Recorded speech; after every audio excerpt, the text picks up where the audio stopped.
Boa tarde a você que nos acompanha pela página da TV Cachoeira no Facebook.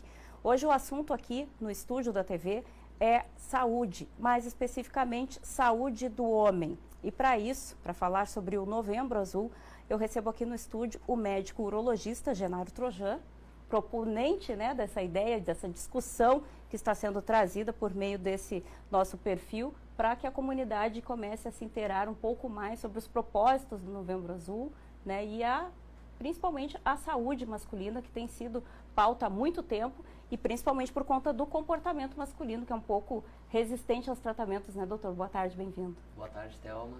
Boa tarde às outras convidadas. Com certeza, o Novembro Azul está aí, já é uma iniciativa presente há bastante tempo, promovida pela Sociedade Brasileira de Urologia, e busca incentivar ao homem a procurar o consultório e também promover algumas medidas de saúde pública. Para reforçar o time, tem ainda um trio aqui que também vem para contemplar esses assuntos, cada um no seu setor, e nos auxilia nessa discussão e também a trazer detalhes e informações relevantes sobre esse tema que vai ser abordado na nossa roda de conversa. Ao meu lado aqui, a doutora Roberta Bressani, ela que é oncologista. Boa tarde, doutora, bem-vinda. Boa tarde, muito obrigada pelo convite. Estou muito feliz de estar aqui presente com esse grupo hoje.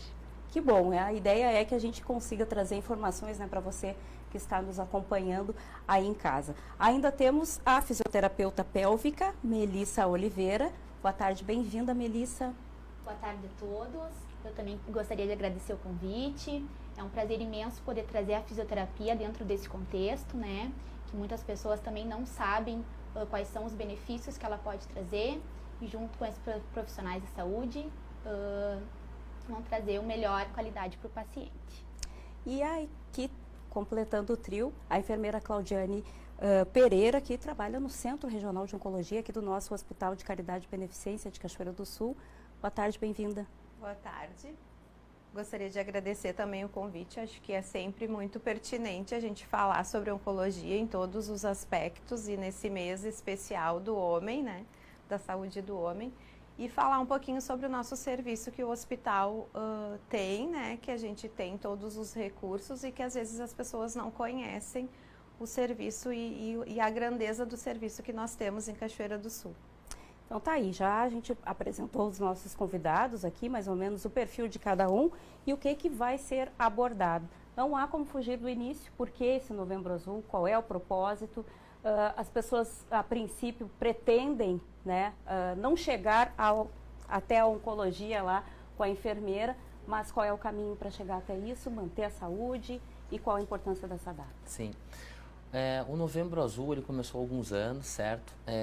Abordando algumas doenças masculinas, tentando levar o homem ao consultório e falando principalmente sobre o câncer de próstata.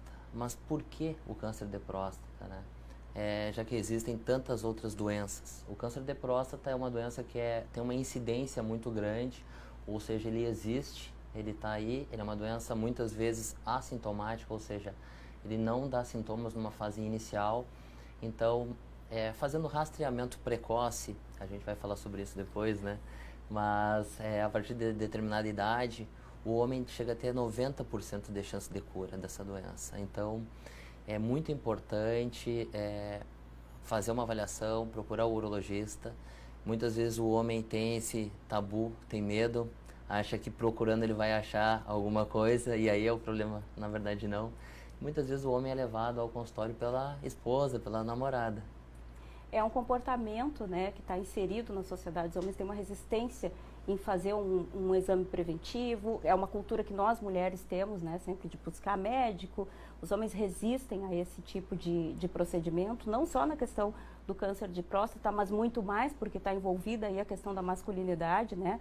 Acho que a oportunidade da gente desmistificar isso e dizer se existe essa possibilidade de 90% de cura, o que eu devo fazer?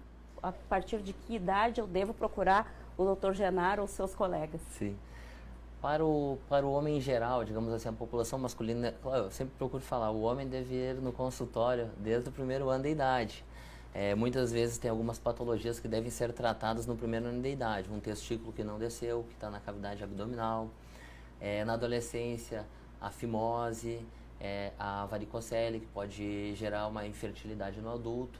Mas procurando focar um pouquinho mais no câncer de próstata, é importante que o homem, a partir dos 45 anos de idade, com fatores de risco, ou seja, aquele homem que é obeso, aquele homem que é afrodescendente, tem uma história genética, ou seja, parentes de primeiro grau, como pai e irmão, ou irmãos com história positiva para câncer de próstata, eles devem procurar precocemente o urologista.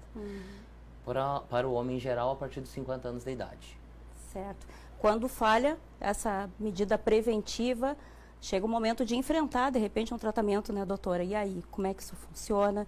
Esses prognósticos positivos motivam um pouco mais o profissional, né? Mas é um tratamento como qualquer outro que causa um pouco de preocupação, que causa medo, é um risco. Quando a gente ouve falar de câncer, as pessoas mesmo já têm uma reação bastante assustada com essa possibilidade.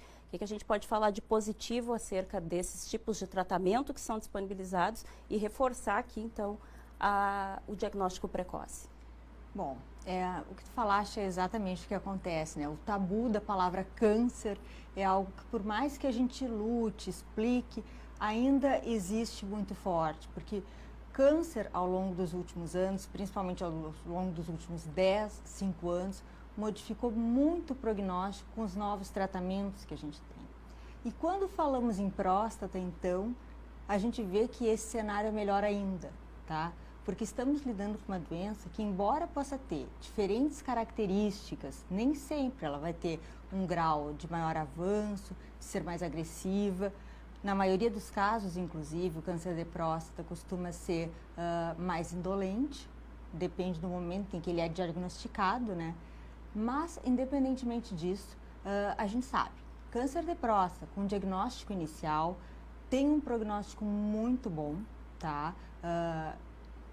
Câncer de próstata já, grau intermediário, a gente ainda tem respostas excelentes, e quando eu falo excelentes, assim, ó, sobrevida longa, tá? Câncer de próstata avançado, e aí é que eu digo que os tabus têm que cair nesse ponto. Por quê? Câncer de próstata avançado, nós vamos falar em tratamentos depois, que a gente vê que muitas vezes não vai nem chegar até quimioterapia, porque nós temos múltiplas linhas de tratamentos que, na verdade, já vão tratar o câncer de próstata, tá? De uma forma que ele vai ficar, como eu costumo dizer, dormindo, quietinho ali, e a pessoa vai levar uma vida razoavelmente normal, tá? Com os benefícios que ela escolher levar, né? Fazendo um tratamento que hoje pode ser à base de medicações por via oral, que são os bloqueadores hormonais, injetável, outras medicações novas que estão surgindo já nos últimos 5 anos aí, que entraram com força total e mudaram bastante o perfil do futuro do paciente com câncer de próstata. Então, a gente tem, assim, uma doença que tem um futuro promissor de tratamento, de qualidade de vida e muitas vezes de cura, principalmente de cura. Falar em câncer de próstata não é como falar dos outros tipos de câncer. É diferente, principalmente quando a gente pega no início. Tá, mas e aí? Quando me perguntam, doutora, peguei avançado, e agora?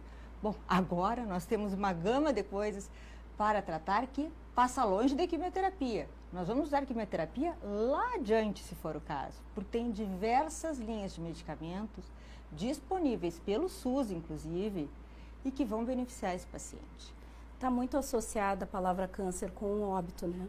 Muito. Com a morte, com o sofrimento, com todos aqueles estigmas do sofrimento da químio, da rádio, enfim.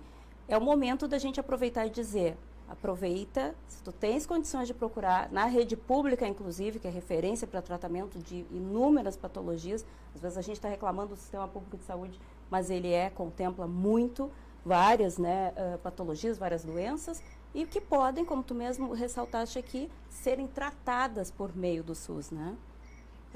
Eu acho que muito importante ainda a gente lembrar essa história de que o Novembro Azul é uma coisa que a gente pensa, para que serve o Novembro Azul? Porque o Outubro Rosa, até então, já é famoso, conhecido, e a gente sabe que ele gera uma repercussão muito grande, porque o Outubro Rosa, ele acaba fazendo com que mais exames sejam disponibilizados, mais pessoas, na verdade, tenham acessos a determinados exames, ou seja, o Outubro Rosa é algo que já é mais difundido e isso faz com que a gente tenha uma liberação maior de exames em virtude disso. O Outubro Rosa, então, ficou algo consolidado. Aí a gente pensa, Novembro Azul, tá? O Novembro Azul, quando a gente vê algum lugar iluminado de azul, alguns debates sobre o Novembro Azul, falando da saúde do homem, a gente pensa, poxa, que legal, já estamos falando desse assunto, porque até então a gente pensa, os homens não procuram os seus urologistas, mas até quando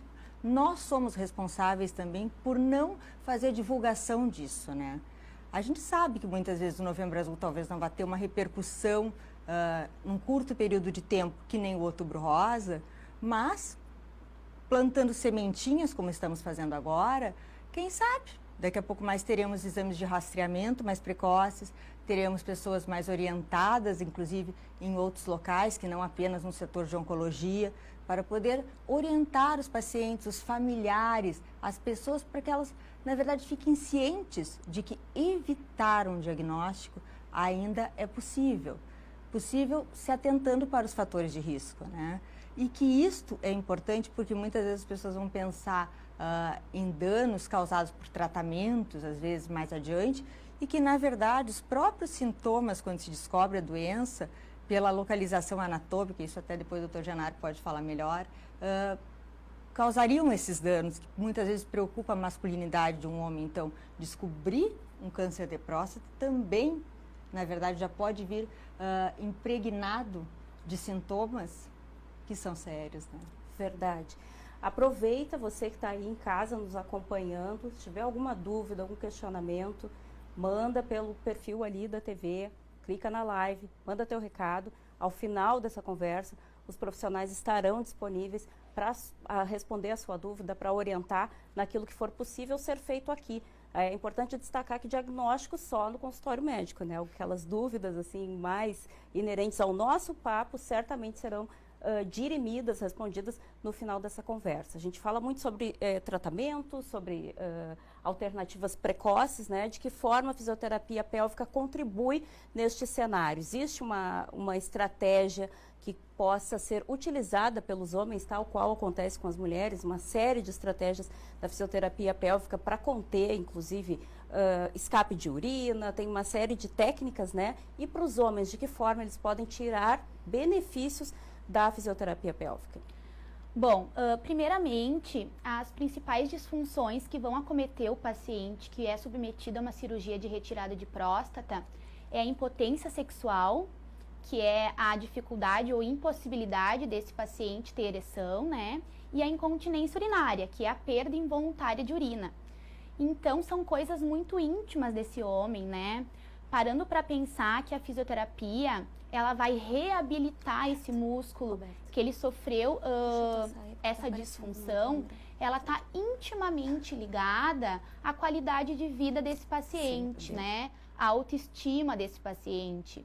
Através das técnicas, então, eu vim aqui para quebrar alguns tabus também, porque a fisioterapia, ela é muito simples, ela é muito tranquila, mesmo tendo técnicas avançadas, ela é uma terapia simples. E o paciente tendo aderência ao tratamento, que eu acho que é o mais difícil, né, Genaro, do paciente chegar até a fisioterapia, ele tem uma boa adesão ao tratamento, assim, e os resultados são muito bons, sabe? A fisioterapia, ela é padrão ouro em questão de tratamento de incontinência urinária, né? Padrão ouro em tratamento comportamental. Então é isso. O que a gente vai realizar é a reabilitação desse músculo para que esse paciente melhore a autoestima, retorne às atividades de vida diária, às atividades de vida social, porque pensando em severidade da incontinência, por exemplo, o paciente ele pode estar usando fralda, ele pode estar usando forro. Então, é interessante, por mais que a gente tenha uma reversão espontânea ali dentro de 12 meses, que a gente introduza a fisioterapia antes, para que esse paciente consiga melhorar a qualidade de vida antes desse período, né? Porque 12 meses é muito tempo, né? É um ano. Outra coisa que acontece também, que a gente já se fala em tratamento da fisioterapia no pré-operatório, para familiarizar esse paciente com o tratamento, com a conduta de fisioterapia, porque depois ele vai estar muito sensibilizado, né? Até porque é uma região muito íntima, muito interna desse paciente. Então, para ele já entender como é que a fisioterapia trabalha e ver que é muito simples e que é muito tranquilo, não tem por que deixar de fazer. Quando tudo isso não se encaminha, a gente chega então ao Centro Regional de Oncologia, referência aqui na região, né? Então, o Hospital de Caridade não atende Cachoeira do Sul apenas, mas todos os municípios da Oitava. De que forma os pacientes são contemplados com o serviço prestado pelo Hospital de Caridade dentro do Centro Regional de Oncologia, que já amplia, né, a sua gama de atendimentos?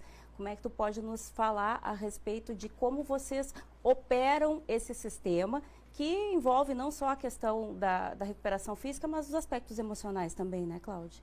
Eu acho que é muito importante, assim, e eu me sinto muito feliz em participar de um momento desses, porque eu acho que quando a gente leva a informação e quando o paciente se sente entendido do que vai acontecer com ele, de que forma esse tratamento da forma como a gente vai andar com esse paciente, né? Porque, na verdade, a gente anda ao lado do paciente e não é só o médico que opera, não é só o oncologista que trata, mas o enfermeiro que atende, a fisioterapia que ajuda a reabilitar. Então, assim, eu acho que é um momento muito legal, assim, para Cachoeira.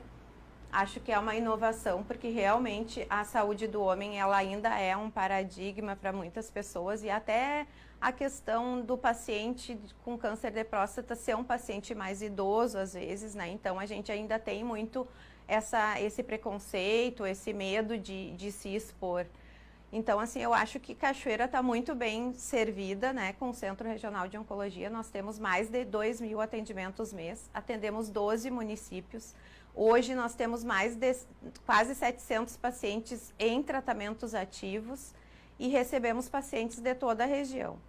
A forma de entrada no serviço acho que é uma coisa muito importante da gente esclarecer, porque tem muitos pacientes que chegam até o Centro de Oncologia com receio de como que esse atendimento vai acontecer e às vezes com desconhecimento total.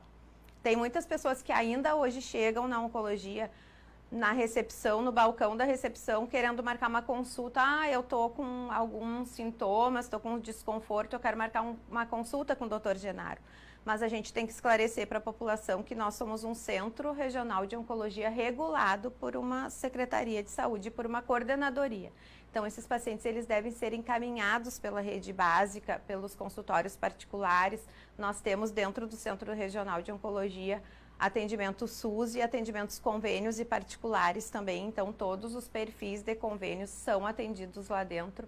E eu acho muito importante que as pessoas entendam como elas devem chegar no Centro Regional de Oncologia, porque às vezes até esse próprio desconhecimento acaba que o paciente chega com um diagnóstico muito avançado, com uma anatomopatológica, uma biópsia, né, de junho, de maio. Então, assim, é bom que o paciente ele tenha esse entendimento para que ele possa chegar o mais breve possível, né, nas mãos do cirurgião, nas mãos da oncologista.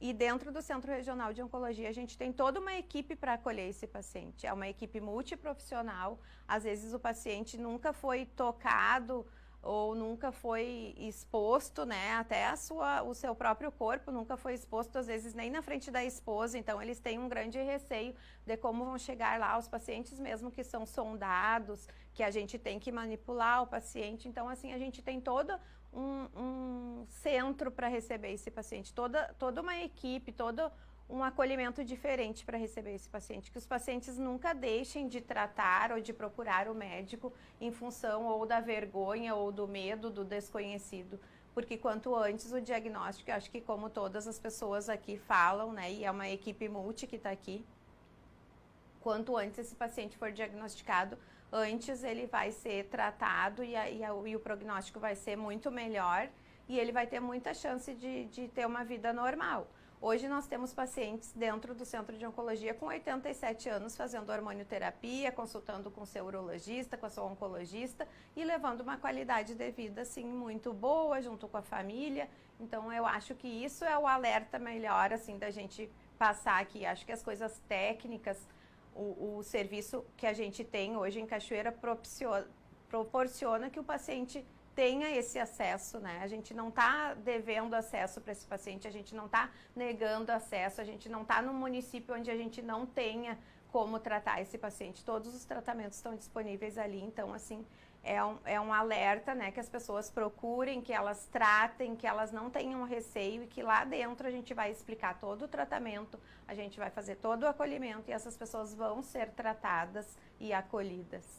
A gente precisa avançar muito ainda no que diz respeito à medicina preventiva, né? O brasileiro tem esse hábito de, na vida, deixar as coisas mais para a última hora e com a saúde não é diferente, né, doutor? Então, vamos falar direitinho, bem detalhado, o que é a próstata, como é que é feito esse teste, a resistência nos exames de toque. Não, eu prefiro fazer só o de sangue. Vamos deixar isso bem claro, por que é importante, por que são exames complementares, por que precisam ser feitos, quanto tempo eu preciso destinar durante a minha vida para buscar o urologista, afora as orientações que tu já deste, mas especificamente no que diz respeito à prevenção ao câncer de próstata. Certo. Então, assim, Thelma, o que acontece? A próstata é uma glândula presente no homem. Ela tem, no homem adulto, ela tem cerca de 20 gramas, tá? O normal dela.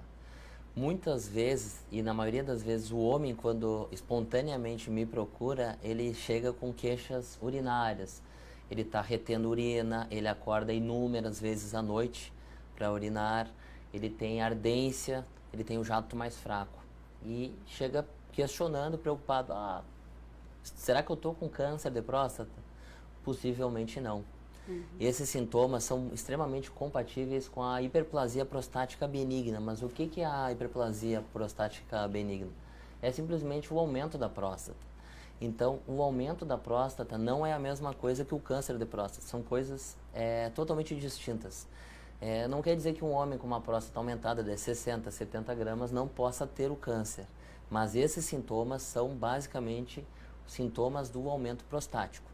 O câncer de próstata, por que é tão importante o Novembro Azul? Porque o câncer de próstata, na grande parte dos pacientes, não dá sintomas. E quando que ele dá sintomas? Quando o câncer já está avançado, quando ele está envolvendo o reto, quando tem uma metástase, né, uma lesão à distância na coluna, gerando bastante dor, incapacidade. Então, por isso que é tão importante toda essa avaliação. Mas eu vou procurar dar alguns exemplos que eu acho que fica fácil para os pacientes que estão escutando, Quanto mais vendo. Simples, melhor, Quanto né? mais pra simples, que as melhor. pessoas consigam acompanhar. Vou procurar até citar alguns números, né? A gente sabe que o câncer de próstata é a segunda neoplasia mais incidente no homem. O que é isso? É o segundo câncer que mais acomete o homem. Perde só para o câncer de pele não melanoma. Dentro dos cânceres, das neoplasias sólidas, ele está em primeiro lugar. No Brasil, a estatística gira em torno de 29% de todas as neoplasias, certo? Então, ele é muito prevalente. No Centro Regional de Oncologia, a gente tem algumas estatísticas, algumas não, a gente tem todas, né? A gente trabalha bastante com estatística, a gente sabe que na nossa região, nossa Cachoeira, querendo ou não, é uma capital de uma região, são 12 municípios. A gente sabe que o câncer de próstata está logo abaixo do câncer de mama, só perde para o câncer de mama. Então, a gente tem 32% das neoplasias são câncer de próstata. Então, é uma doença extremamente prevalente na comunidade, tá? Mas como eu descubro se eu tenho câncer de próstata ou não? Primeiro, o homem mais novo, 45 anos de idade, deve lembrar da questão dos indivíduos afrodescendentes, né? E também da história familiar positiva. A gente sabe se um familiar tem história de câncer de próstata, esse paciente terá uma chance 2 vezes maior. Se são dois familiares, essa chance chega a 6 vezes maior de câncer de próstata. Então tem 2 sinais aí bem importantes. Bem importantes. Negros. Sim. E pessoas que têm histórico na família. Então já são 2 pontos que eu preciso anotar ali no meu caderninho e ficar mais atento para buscar uma consulta mais cedo. Com certeza. Além disso, tem hábitos de vida. Nos últimos anos saíram alguns estudos que mostram que pacientes obesos, eles têm maior incidência de câncer de próstata. Algumas estatísticas que mostram que no Japão, por exemplo, estatística menor de câncer de próstata, ao passo que na Alemanha, Estados Unidos e no Brasil, um país que a população está engordando, bastante, a tá pandemia aumentando. que eu diga. A pandemia ajudou a engordar um pouco a população, né? Então, como é que é feito a triagem, né? O screening, o rastreamento do câncer de próstata? Primeiro, é feito o PSA, que é o antígeno prostático específico. Mas o PSA aumentado quer dizer que esse homem tem câncer? Não. Ele é específico da próstata, mas não quer dizer que ele seja específico do câncer. Então ele aumenta em várias situações, como a infecção urinária, a prostatite, durante o exame de toque, o homem que tem muitos sintomas urinários evoluiu para uma retenção aguda, precisou ser sondado e por acaso alguém pediu um PSA e esse PSA veio em 200 depois da sondagem. Eu não ficaria tão preocupado com esse PSA, porque esse PSA não, ele é um falso valor positivo, entendeu? PSA é um exame de sangue. PSA é um exame de sangue, é uma glicoproteína, certo? Produzida pela próstata. O que significa dizer, então, que era o que a gente já estava no início da conversa aqui. Se tiver só o exame de sangue, não é o suficiente. Não é o suficiente. E daí a gente vai ter que entrar em números, né? Então a gente sabe que dos pacientes que têm câncer de próstata, 20% desses têm o PSA dentro do valor normal e tem o toque alterado. Aí vem aquela questão do toque. O toque ainda é muito importante. O toque é o exame físico do urologista, né? Assim como o cardiologista vai auscultar o coração, o pneumologista vai auscultar o pulmão, o urologista vai fazer o exame de toque. É o exame, é de praxe realizar esse exame. Até porque o PSA, muitas vezes a gente tem um homem ali de 59 anos, a gente olha ali no laboratório, tem os valores de referência, está escrito até 2,5 o valor de referência normal. Mas esse homem, há um ano atrás, ele tinha um PSA de 1. E agora, um ano depois, esse homem está com um PSA de 2,4. É uma velocidade de crescimento muito alta. Então, não é só o valor absoluto do PSA. É isso que eu sempre procuro deixar claro na consulta. É a velocidade de crescimento do PSA, é a densidade do PSA, é a associação com o toque. E daí a gente, desconfiando, né? Porque o diagnóstico se faz pela desconfiança. Então, desconfiando da possibilidade do câncer de próstata, a gente tem que partir para alguns outros exames, certo? E isso indica exatamente o que a gente tem falado aqui, sobre o acompanhamento, né? Não tem como saber que teve essa evolução se o paciente não acompanha periodicamente. Como nós, mulheres, fazemos tão tranquilamente isso, né? Os exames ginecológicos também são invasivos e a gente tem a cultura de não deixar passar, né, doutor? Sim. Como é que faz para mudar esse pensamento e fazer os homens que estão em casa nos acompanhando entender que não está nada de errado, a gente quer ter uma vida longa e saudável, não custa ir até o médico, né? Então eu gostaria de entrar, talvez, até vou citar o tratamento, um dos tratamentos, né? Tanto a radioterapia como a prostatectomia radical, que é a cirurgia para o câncer de próstata, podem evoluir para alterações urinárias e até para impotência, certo? Então, todo homem que opera, que é submetido a uma cirurgia, ele fica impotente? Não. Depende do estádio, do estado atual da doença. Então, muitas vezes o homem que chega, é investigado, é feita uma biópsia de próstata, uma ressonância de alta suspeita, fez uma biópsia, confirmou a doença. Esse homem tem indicação cirúrgica, certo? É submetido a uma cirurgia. A gente sabe que muitas vezes hoje em dia a gente usa a ressonância, a gente até pode depois falar quando usar a ressonância, né? Mas sabe que essa doença está mais limitada, ela não acomete toda a próstata, então permite que o cirurgião, que o urologista possa fazer a preservação dos nervos. Então, preservando os nervos e tomando algumas medidas que são cabíveis somente em doenças iniciais ou localmente avançadas, mesmo na doença localmente avançada, como a doutora Roberta citou, a gente pode preservar a inervação. Então, na doença localizada, tanto a continência como a potência podem ser preservadas. Não é todo mundo que vai ficar impotente, ficar incontinente. E é esse um dos tabus que o homem tem. No início desse ano, eu me lembro que, eu me recordo no intervalo de um mês, eu operei 3 pacientes com 50, 51 e 52 anos. E eram todos homens com câncer de próstata, já tinha uma doença localmente avançada, tinha indicação cirúrgica. E um deles foi muito relutante em fazer a cirurgia, porque ele teve um filho, fazia 1 ano e meio atrás, então o homem, ele era ativo totalmente, trabalha até hoje, ele está muito bem, mas ele tinha medo de ficar impotente. Só que foi feita preservação de nervos e ele está bem, entendeu? Então não é todo mundo que fica impotente. E mesmo, eu procuro sempre salientar que quem não trata o câncer de próstata, que tem a doença avançada, vai ter um resultado ruim, vai ir para a hormonioterapia, para o bloqueio hormonal, quimioterapia muitas vezes, e com certeza depois disso ele não vai ter potência. Vai ter lesão óssea, vai ter dor crônica, vai morrer. Eu nunca vi ninguém morto ter potência sexual, né? Então a gente está tratando um câncer, né? Uma doença que é curável. Que acaba desencadeando uma série de outros problemas que não precisariam ser diagnosticados, problemas que não precisaria passar se tivesse obedecido às ordens e procurado o médico mais cedo. É isso, Com né? certeza, com certeza. Mas ainda que chegue nesse ponto, a Roberta foi muito otimista, né, ao falar dos tratamentos. A gente, graças a Deus, vê que a ciência avança cada dia mais nisso. Recentemente se fala, inclusive, há poucos dias, eu li um estudo em que já tem até uma vacina que pode bloquear, né, o câncer. Mas fazendo o arroz com feijão, aquele que é ir ao médico, procurar o tratamento cedo. E esses prognósticos positivos que tu falaste, né, uma vida tranquila, tratamentos talvez não tão severos, nem tão invasivos. Quando chega na tua mão, o que tu orienta de inicial, assim, e como que ocorre o tratamento dentro da oncologia?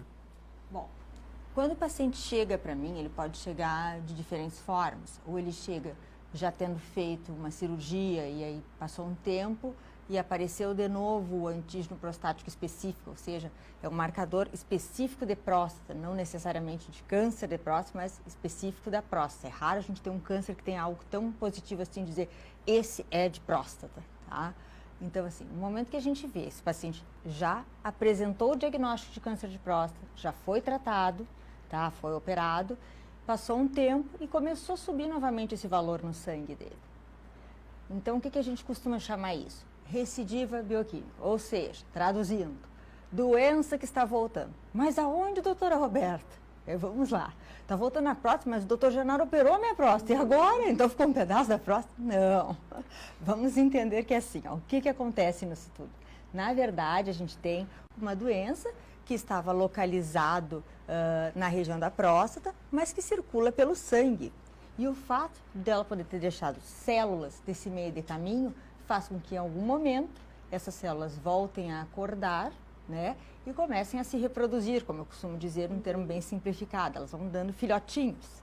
E aí, então, a gente tem sinais disso e vamos pensar em tratar isso. Como é que nós vamos pensar? O que eu já falei de câncer de próstata, que é super importante. Quimioterapia? Não. Quimioterapia nós vamos deixar lá para diante. Quando é que nós vamos pensar em quimioterapia em câncer de próstata? Quando a coisa estiver muito mais avançada. Então, assim, ó, antes de pensar nisso, nós vamos ter bloqueador hormonal, radioterapia, se for o caso, tá? Que hoje em dia existem diversas técnicas de radioterapias também que podem ser feitas, bloqueadores hormonais diferentes, tá? A gente, inclusive, agora tem medicações novas, as que eu estava falando anteriormente, via oral, que também vão impactar de uma forma surpreendente o tempo de vida do homem, né? O tempo de vida e o tempo livre de doença, sem a doença se manifestar, tá? Mas vamos supor, o paciente então chegou para a Roberta, num outro momento, doutora Roberta, estou aqui porque eu não quero me operar, eu tenho câncer de próstata, e agora? O que nós vamos fazer? Tá? Um paciente que seja inicial, que tenha poucos fatores predisponentes a ser uma doença mais agressiva, nós vamos, nesse primeiro instante, tentar parar, olhar, bom, não temos doença em outros sítios, bloqueador hormonal associado à radioterapia, ok, podemos fazer por quanto tempo? Aí vai depender, tá? Geralmente, se é uma doença bem localizada, a gente pode pensar nisso, 6 meses, uma doença um pouco mais avançada, 3 anos, uma doença que o Dr. Genaro já operou, mas que esse marcador danadinho deixou células ali, então o marcador subiu. E agora, doutora Roberta, o que eu faço? Por que essa doença não vai embora de mim? Vamos lá, vamos cuidar disso aí de novo. O que a gente faz então? Aí a gente começa outra vez uma nova linha de tratamento. Não é quimioterapia, gente, ainda. Porque tem muita resistência e muito medo com relação à questão da quimioterapia, né? Mas, doutora, invariavelmente, alguns pacientes precisarão passar por isso. Exato. E aí é importante saber que, assim, ó, existe muita novidade em quimioterapia. Existem quimioterápicos novos, inclusive. Antigamente, a gente pensava em docetaxel. Hoje em dia, a gente tem cabazitaxel e a gente tem uma diversa gama de medicamentos novos, inclusive a vacina, que tu já falaste, né? Que é algo que, na verdade, foi bastante testado, estudado, e agora a gente tem isso já mais consolidado para ser utilizado. Então, assim, quando a gente começa a falar em próstata, é algo encantador, por quê? Porque a gente vê que surgiram coisas, inclusive, de tratamentos que a gente nem imaginava. O paciente já tem, então, metástase óssea. O que é metástase? Metástase é quando a doença não está mais localizada somente naquele sítio regional de próstata e se espalhou, ou seja, mandou uma célula filha, ela é da próstata, mas mandou um filhotinho para o osso. E aí, eu tenho doença em osso. Nesse momento, vou fazer bloqueador hormonal, perfeito, mas o que mais eu posso fazer? Temos medicações exclusivas, inclusive, para tratar parte óssea, tá?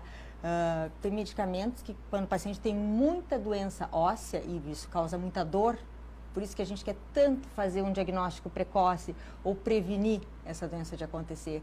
Porque imagina a gente ter um homem em torno dos 50, 60 anos de idade, que pode acontecer, embora a gente sempre pense, são os idosos que vão ter câncer de próstata, né? Pois é, e não é assim, né? Não necessariamente é assim, né? Então, o que a gente vê? Uma pessoa com dor, jovem, entende, sendo privada das suas atividades. Isso é uma coisa muito pesada e muito difícil, né? Então, aí a gente pensa, poxa, mas tem medicamento já novo para isso e que a gente tem acesso a fazer. Inclusive, a gente pode encaminhar via SUS, a gente consegue fazer esse encaminhamento muitas vezes. Quando não consegue via SUS, a gente disponibiliza via judicial, em casos extremos, é claro. Mas assim, a gente nunca vai deixar de informar ao paciente, ao familiar que estiver presente, às pessoas de confiança que possam auxiliar aquele paciente, do que existe disponível, tanto em Cachoeira do Sul, no Brasil, no mundo, aonde for. Eu acho que o importante é essa pessoa estar segura de que nós estamos aqui para oferecer o que há de melhor disponível, e se ainda não for disponível, que nós faremos de tudo para que ela tenha acesso à medicação. Se ainda assim não for possível ter acesso à medicação, que a gente vai então indicar os caminhos e mostrar o que existe no mundo, para que a pessoa não se sinta, estou em Cachoeira do Sul, mas ao mesmo tempo, se eu estivesse em outro lugar eu viveria mais, eu teria uma qualidade de vida melhor. Na verdade, aqui a gente vai ter acesso à maioria das medicações e de tratamentos que existem em outros lugares. E o importante é saber a informação.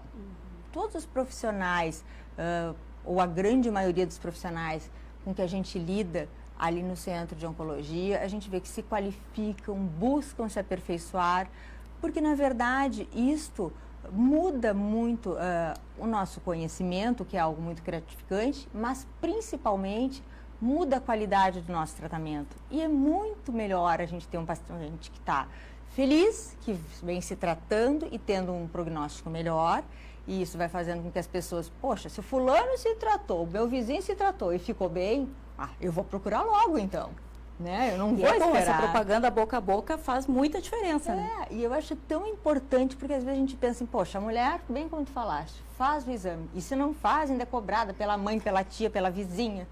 É uma mudança cultural que precisa acontecer, né, no que diz respeito aos homens. Papo bom passa voando. A gente tem 20 minutos ainda de live, eu já tenho 3 perguntas. Mas pegando o gancho aqui da Roberta, sobre tratamento, Claudiane, ela fala muito sobre todo o acesso de todas as medicações, de todas as terapias, de tudo que há de mais moderno, e que Cachoeira não fica atrás de nenhum grande centro. No Centro Regional de Oncologia, a gente já falou, tu deixaste claro ali que existe esse encaminhamento prévio do profissional médico especialista, né? Mas, e quando chega até vocês, essas atualizações, como é que elas ocorrem dentro do Hospital de Caridade e Beneficência? Na verdade, eu sempre digo que o Cachoeira do Sul está de parabéns com o hospital que a gente tem aqui hoje, né? Eu sou cachoeirense, já morei fora, mas retornei para cá e assim, eu me sinto muito orgulhosa de morar em Cachoeira e a gente ter acesso a um centro de oncologia como o nosso e ao nosso hospital. Eu acho que, como os médicos falaram, acho que a gente está cada vez mais com profissionais capacitados e essas atualizações, elas vêm desses próprios profissionais. Nós somos enfermeiros oncologistas dentro da oncologia e a gente se atualiza, a gente estuda, a gente se especializa e assim como os médicos também.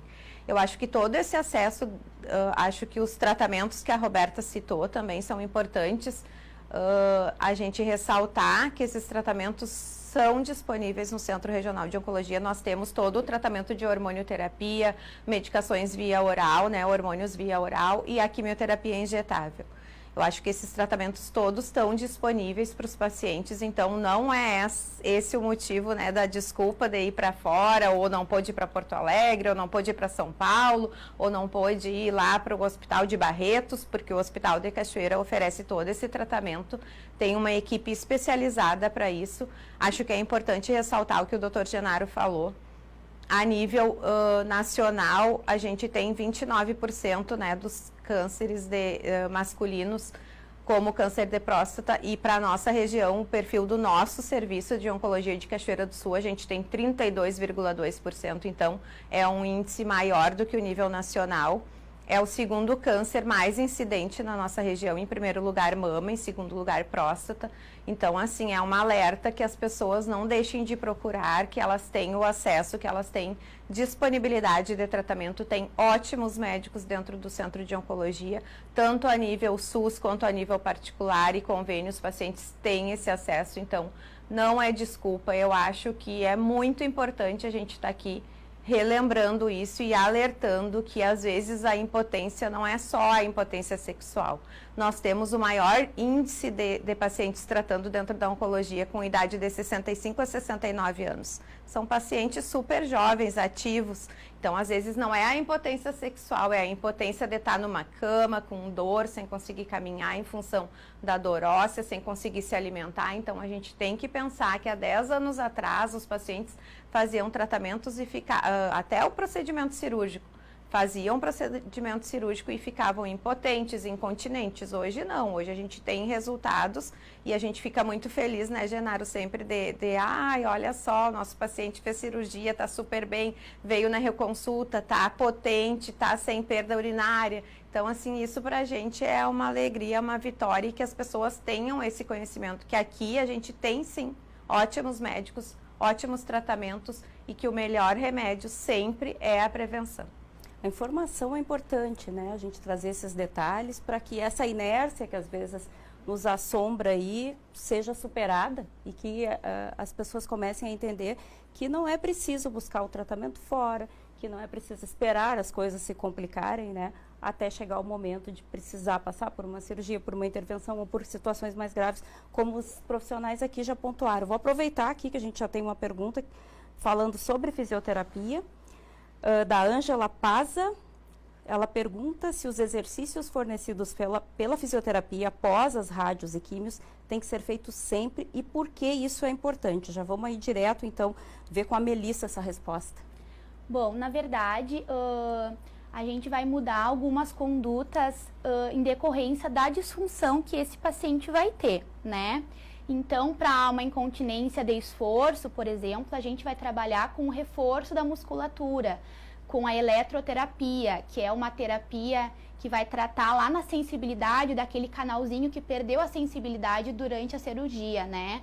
A gente pode fazer também o trabalho de neuromodulação, que é modular lá na perna para a bexiga retornar às suas atividades.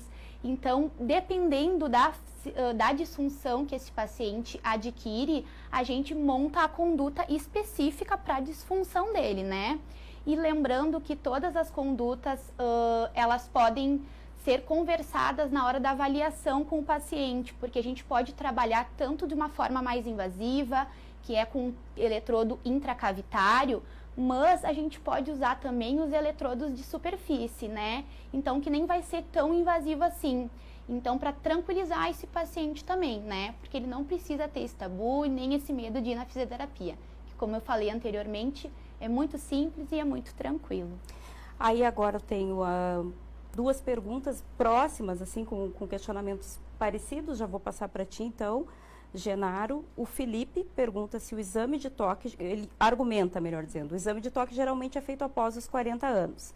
Qual a probabilidade de uma pessoa mais jovem desenvolver câncer de próstata? Na mesma linha, a Elisete Moura Santos pergunta, já teve algum caso de um jovem com esse tipo de câncer, doutor Genaro? Assim, ó, voltando às estatísticas, né? A gente sabe que mais de 70% dos pacientes, né, 2/3, eles têm o diagnóstico de câncer de próstata a partir dos 65 anos de idade. Então, claro que tem uma possibilidade. Hoje em dia a gente sabe das pesquisas genéticas. Infelizmente, no interior é mais difícil, Nos Estados Unidos elas já existem há mais tempo. Em São Paulo tem, em alguns lugares, é ainda muito caro. Uma pesquisa genética, a gente sabe que a incidência de câncer de próstata está um pouco associada também a uma quebra de um gene, né? O BRCA2 e o BRCA. Ele também tem uma alteração em outros tipos de câncer. Quem tem a quebra nesse gene, digamos assim, quebra para simplificar, para o pessoal entender melhor, chega a ter 10 a 15% mais de chance de incidência de câncer de próstata. Então, alguns pacientes com menor idade poderiam fazer a investigação a partir dos 40 anos de idade, para quem tem alteração nesses genes, tá? Mas esse mapeamento genético é muito caro para mim, não consigo fazer. Então, e aí, como é que funciona? A questão é a seguinte, a gente falou muito em tratamento, e eu até gostaria de falar disso aí porque é uma coisa que eu gosto muito que os americanos fazem. Nem todo mundo que tem câncer de próstata vai fazer uma radioterapia, vai fazer uma HIFU, que é uma radioterapia mais focada, que é utilizado o ultrassom, ou vai ter dinheiro para fazer uma cirurgia robótica. O robô existe há quanto tempo? Há quanto tempo que a gente sabe que tem robô no Brasil? Sim. Né? Eu fiz alguns estágios, fui fazer durante a residência, fui para São Paulo, fiz a cirurgia geral em São Paulo. Então, tenho vários amigos, tive a oportunidade de visitar centros. E não é todo mundo que tem a condição de fazer uma cirurgia robótica, né, que vai gastar 30, 40, 50 mil. Pois certo? Só que a gente tem que lembrar o seguinte, antes da cirurgia robótica também tinha muita gente que era curada. Claro que a robótica veio, extremamente útil para isso, né, para o câncer, só que a gente tem que também trabalhar com o que a gente tem muito real. O que é o real? Nem todo paciente com câncer de próstata vai ter que ser submetido a uma, que eu citei, a HIFU, a radioterapia, a braquiterapia. Muitos pacientes poderão ser submetidos à vigilância ativa. O que é a vigilância ativa? A vigilância ativa, ou Active Surveillance, ela existe há muitos anos nos Estados Unidos, cada vez vem mais forte no Brasil. Com a melhoria das nossas ressonâncias, a gente precisa de uma ressonância que tem digamos, uma capacidade, uma potência de 1,5 a 3 Tesla, a gente tem aqui no HCB em Cachoeira. Então, o que a gente sabe? Hoje em dia, nem todo mundo... A gente não deve fazer rastreio, digamos, investigação com uma ressonância direta. Se a gente pegar os guidelines, né, os guias de conduta da Sociedade Europeia de Urologia, a gente tem isso bem sedimentado. Então, por exemplo, aquele paciente que tem suspeita de câncer de próstata, fez a primeira biópsia negativa, tu vai repetir a biópsia? Não. Tu vai primeiro fazer uma ressonância. Tá? O paciente chega com 40 anos de idade, eu tô meio preocupado, porque ardeu meu canal, tu vai fazer uma ressonância? Não. Então tem que ter bastante bom senso, né? Então a gente utilizando a ressonância com indicação, claro, passando por uma consulta, esse paciente vai ser avaliado, a gente vai enquadrar ele em alguns critérios, porque o paciente, a conduta deve ser individualizada. O câncer de próstata, eu sempre gostei muito de tratar essa doença, porque te permite escolher o melhor tratamento, desde que o paciente esteja de acordo. Então é uma decisão compartilhada, certo? Ao passo que, por exemplo, um paciente tem um câncer de próstata, tem uma idade mais avançada, ele tem inúmeras comorbidades que a gente sabe que são que pode ter uma grande complicação no transoperatório ou no pós-operatório. Esse paciente talvez não seja o melhor tratamento para ele uma cirurgia, talvez seja a radioterapia e a hormônio por um espaço de tempo, entendeu? Então, o que é a vigilância ativa? A vigilância ativa é uma manutenção de um acompanhamento que a gente já faz muitas vezes na oncologia. Eu tenho vários pacientes hoje em dia dentro da oncologia do HCB, né, do Hospital de Caridade aqui da nossa cidade e região, que eles são submetidos regularmente a uma biópsia de próstata e ressonância. A gente diagnostica o câncer de próstata, vai fazer uma biópsia anual ou uma ressonância anual. Então a gente consegue saber qual é o estadio, qual é a situação atual daquele câncer.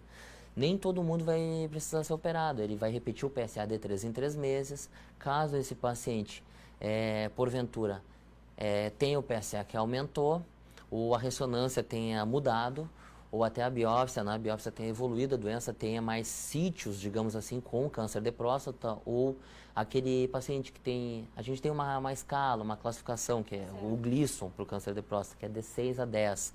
6 a doença mais indolente, menos agressivo, 10 a doença já é uma doença de alto risco, doença avançada, muitas vezes metastático. Então a gente já tem essa classificação.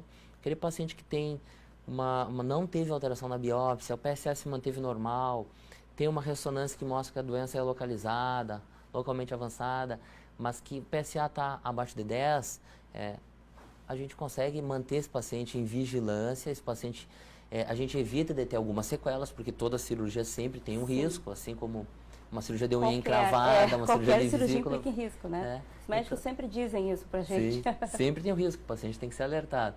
E daí a gente pode fazer essa vigilância ativa, certo? Gente, a gente está se encaminhando para os 10 minutos finais. Passou muito rápido, né? Certamente tem muita coisa ainda que a gente poderia abordar aqui, mas o nosso tempo está se encaminhando para o fim. Eu vou destinar, então, um pouquinho de cada um desses 10, um pouquinho para cada um desses 10 minutos, melhor dizendo, para que a gente faça um encerramento com uma dica aí, com uma orientação, para a gente se despedir do pessoal que nos prestigiou durante essa 1 hora.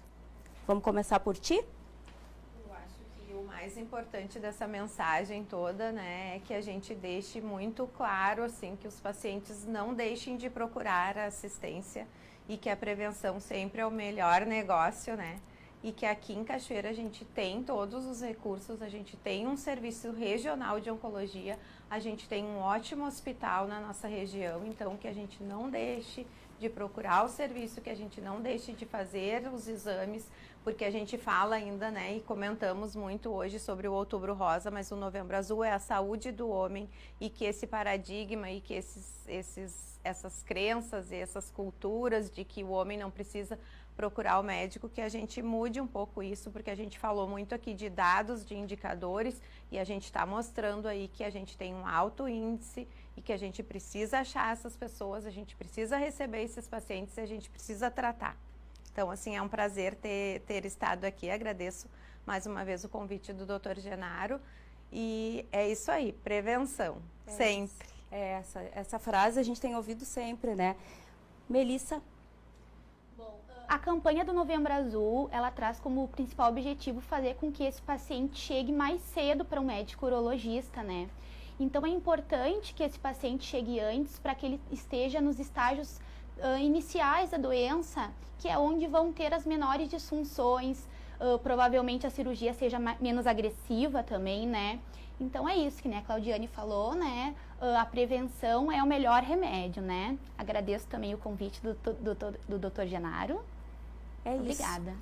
Roberta, e aí, o teu recado qual é? Bom, eu acho que meu recado ele é simples, curto e direto. Homens chefes de família, homens pais, homens que provêm o sustento de seus familiares, homens responsáveis por crianças que às vezes cuidam mais que as mães, homens que gerenciam empresas, homens que trabalham na metalúrgica, homens que trabalham no campo. São pessoas que desenvolvem tarefas fundamentais na vida coletiva de outros seres humanos, que são importantes para suas famílias, mas que são importantes para a comunidade. Então, assim, vamos acabar com esse estigma de que a esposa, a irmã, a amiga que levou para fazer a procura, o primeiro exame. Na verdade, o que eu quero deixar é um incentivo e, na verdade, despertar o interesse e a sensibilidade das pessoas de que, se elas buscarem um atendimento precocemente, elas terão uma menor chance de desenvolver uma doença com uma agressividade maior e poderão ficar curadas. Então, assim, vamos reverter essa história. Eu acho que, assim, vamos transformar o fato de um homem não buscar o seu cuidado no fato de agora somos homens que buscamos, somos famílias que tanto mulheres quanto homens cuidamos de nós para cuidar de nossos filhos, de nossos irmãos e da sociedade como um todo. Muito obrigada, pessoal. Obrigada pelo convite, Genaro. Gente, pegando o link do que a Roberta falou agora, analisando aqui as participações na live, 99% dos comentários são de mulheres. Então, significa dizer que esse chamamento chega em momento muito e ainda oportuno. Se as mulheres estão preocupadas com seus maridos, com seus filhos, com seus primos, com seus pais, é a hora da gente passar essa responsabilidade para quem se deve, né? Afinal de contas, a gente está trazendo aqui levantamentos com dados substanciais dizendo que sim, existe um risco e ele é grande, mas que pode ser revertido com a procura precoce do tratamento, com o diagnóstico precoce, só que não precisa só a mulher pegar pela mão e levar no médico, né, Genaro? Chama teus colegas aí para responsabilidade, vamos se cuidar, gente. É isso aí, é isso aí. Com certeza. Eu acho que está na hora do homem lembrar que cuidar da saúde é o maior investimento. Isso é um grande investimento.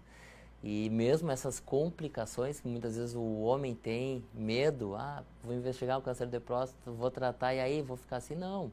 Isso também tem tratamento depois, tem prótese, tem esfíncter, tem tudo aí. Hoje em dia a indústria é muito forte. A preocupação é em ficar impotente, a preocupação é perder essa virilidade toda, que é uma bandeira do sexo masculino. Não é assim, não é sempre assim. Não é sempre assim. Além disso, existem hoje em dia as próteses de pênis. O homem depois tem qualidade de vida. Muitas vezes o homem também propõe ao implante de prótese de pênis. Alguns têm medo de tudo. O homem tem medo de tudo, na verdade, né? Vão ter que reverter isso aí, né? Sim, a gente consegue reverter isso aí depois. Usa o esfíncter artificial, resolve a perda urinária quando acontece, né? A gente tem que lembrar disso quando acontece. A grande parte, a maioria dos pacientes, a gente consegue manter continência. Tem o auxílio da fisioterapia pélvica que veio ajudar muito. Então, o melhor investimento ainda é consultar e manter sua saúde.